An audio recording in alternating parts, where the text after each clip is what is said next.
All right, so LDRS was about a year ago, and I got my L3 certification with this big rocket up here, the big blue and white one. It was about a year ago, so I think it's time to finally talk about it. I've been sitting on this footage for a while.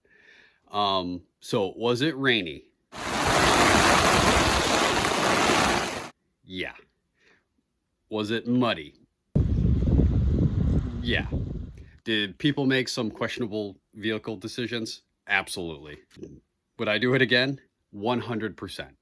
So last year I spent, the spring, most of winter and spring building, this rocket. It started as basically a 6-inch fiberglass Ultimate Wildman kit. And then I asked Tim to make it with 4 fins instead of 3, because I was trying to make it a scale model of the Starless Rogue, which a local aerospace company is like developing. I ended up having an incident while I was doing some test flights on it, and I had to shorten it, so it ended up not being to scale. And so the paint job's kind of there, but I ended up calling it the Scaleless Rogue instead of the Starless Rogue. So there you go. That's the story of it.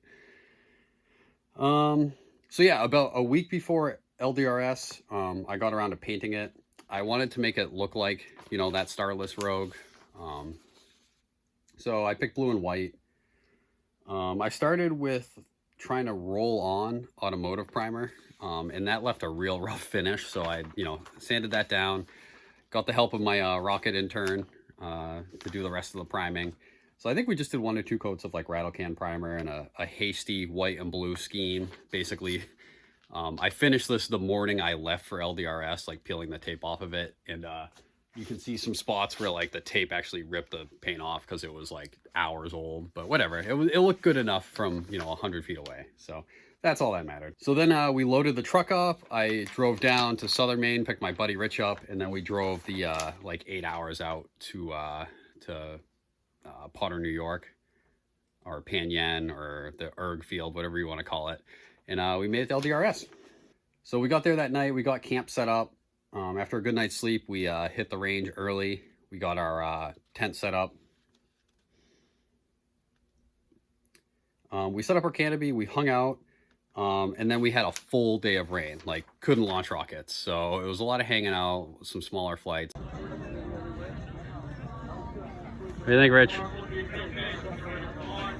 A lot of mud? A lot of mud. So what are we doing, Sean? Troubleshooting. Oh yeah. Sometimes in New York you find all these extra parts. Nice, love it. We showed up the next day, and then I was ready to like prep this big rocket. So I got the rocket prepped again. We finally got a launch window. I started, doing rocket prep, getting deployment charges set up, assembling the motor, which this is one of the biggest motors to date that I've assembled. It's, this is a 75-6400 case. So, I mean, that's no slouch. You know what I'm on that. Just to have another perspective sometimes. Oh yeah, and then while I was assembling the motor, we also made a very special igniter. It was essentially 2 Wildman big uns. We just wanted to guarantee this thing was going to light, because it would probably take an hour and a half to recycle the rack. So if it didn't ignite, it would have been a lot of waiting. So my buddy, who's like the prefect of a local club, helped me carry the rocket out. We got it set up. I armed the electronics, got the igniter installed. Naturally, I forgot my GoPro, and it took so long. It was like 45 minutes probably, just sat on the pad. It sat so long the onboard camera died, so I didn't get any onboard footage. But basically, at that point, it was done. It was just, the only thing left to do was wait. All right, there's a hole in the sky coming by, so as soon as that passes, All right, folks, they're going. here we go. We are going to move on over to Sean and his custom-built Scaleless Rogue rocket. He's expecting 8,700 feet on an M1315 to launch at 5, 4, 3, 2, 1.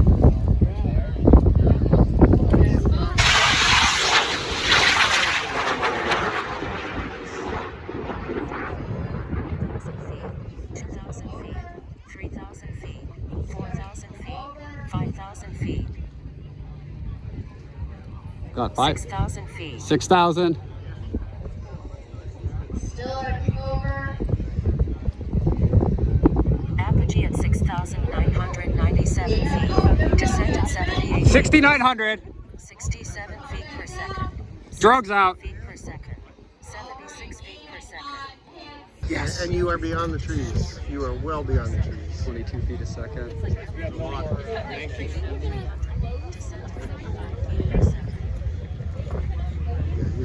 Yeah. Okay.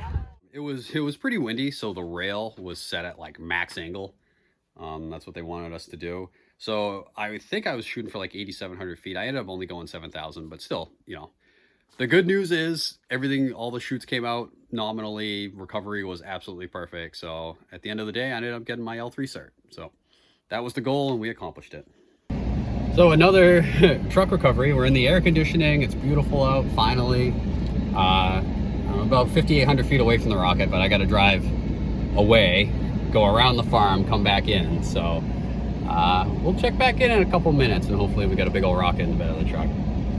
All right, so this is kind of hilarious. I'm used to, you know, running through the woods to find my rockets, but I can see it just, you know, 3,000 feet over there, and the wind is just dragging it through the cornfield. But it's dragging it to the road, so I'm okay with that. So we'll be there, and I can't go over 5 miles an hour, so we'll be there in, I don't know, 10 minutes.